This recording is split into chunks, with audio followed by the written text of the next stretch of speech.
everyone. This is Laura from Art and Faith Creative, and we are continuing to read through the book of Proverbs this month of August, and we are at day 6. I am not going to read chapter 6 and chapter 7 on here because I am concerned that the content of it might get me pulled off of YouTube. Not that it's crazy, but it is talking about some things that I'm not sure if they would flag me for. So go ahead and read chapter 6 and chapter 7 on your own and journal it on your own. And then today we'll just skip to chapter 8. All right, the title, it says, The Blessings of Wisdom. Does not wisdom call? Does not understanding raise her voice? On the heights beside the way, at the crossroads, she takes her stand. Beside the gates in front of the town, at the entrance of the portals, she cries aloud, To you, O men, I call, and my cry is to the children of man. O simple ones, learn prudence. O fools, learn sense. Hear, for I will speak noble things, and from my lips will come what is right.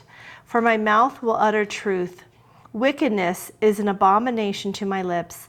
All the words of my mouth are righteous, and there is nothing twisted or crooked in them. They are all straight to him who understands, and right to those who find knowledge. Take my instruction instead of silver, and knowledge rather than choice gold. For wisdom is better than jewels, and all that you may desire cannot compare with her. I, wisdom, dwell with prudence, and I find knowledge and discretion. The fear of the Lord is hatred of evil. Pride and arrogance and the way of evil and perverted speech I hate. I have counsel and sound wisdom. I have insight. I have strength. By me kings reign and rulers decree what is just.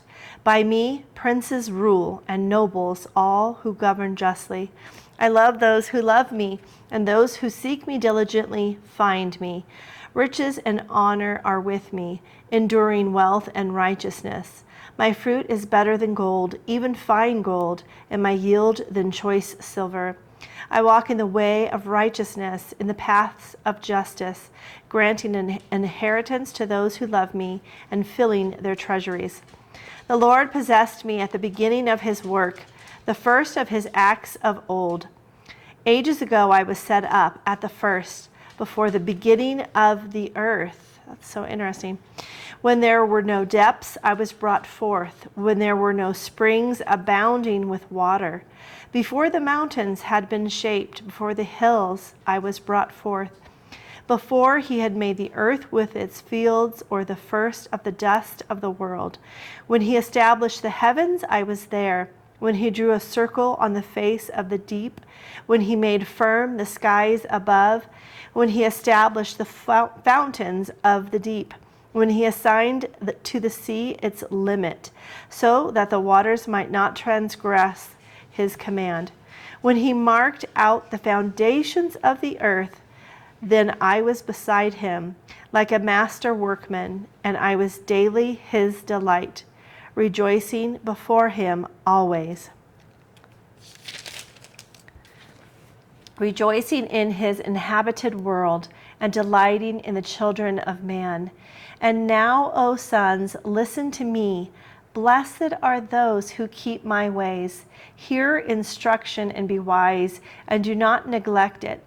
Blessed is the one who listens to me, watching daily at my gates, waiting beside my doors. For whoever finds me finds life and obtains favor from the Lord. But he who fails to find me injures himself. All who hate me love death. So that's a really good chapter on wisdom, and I'm curious what this commentary says about it. So let me just share a little bit. It says, wisdom again calls out to the simple to invite them to embrace her in a way that parallels her call in chapters 1, 20 through 33. Her call was rejected, but the response in chapter 8 is left open, since the function is of chapters 1 through 9 is to get the young man to choose his path in life toward folly or toward wisdom. In this majestic poem, wisdom is personified as the supreme teacher who teaches on her own authority. Although it is premature to see personified wisdom as a direct portrayal of a divine being, there is no doubt that the revelation of Jesus Christ as the wisdom of God shows us the significance of a wisdom that is its own absolute authority. The poem progresses from a call of wisdom to the effectiveness of wisdom in the world, to the divine origin of wisdom and its place in the totality of creation, to the final appeal that equates wisdom with life. Behind human wisdom is the original, uncreated wisdom of God, by which He established all created things in their proper relationship to God and to one another. This means that human wisdom is valid and life-affirming insofar as it works within the context provided by divine special revelation.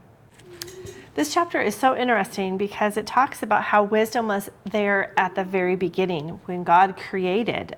Verses 22 through 30 talk about how wisdom was there at the beginning of His work. It was from the beginning of the earth, when there were no depths, when there were no springs. Wisdom was already there. So it's interesting how this chapter talks about the correlation between God, creation, and wisdom all wrapped together.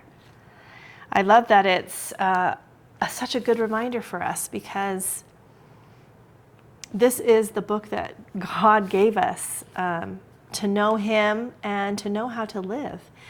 I think of how we love stories. We love hearing stories. And this book is one big story that, if you think about it, that's how God decided to communicate with us. I mean, after all of the historical events in the Bible, we are left with this as the story of God and what He wants us to know and how He wants us to live.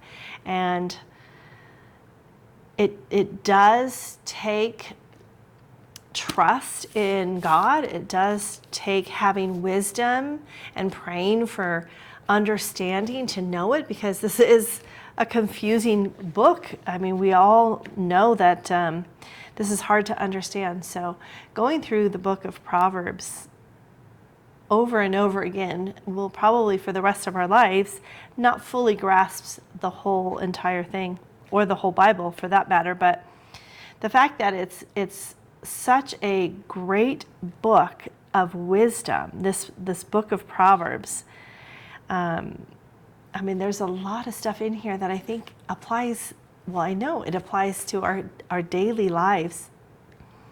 And it's amazing that the story of God is intertwined or weaved with our own stories. Every person's story is connected, whether they believe it or not, is connected to this book.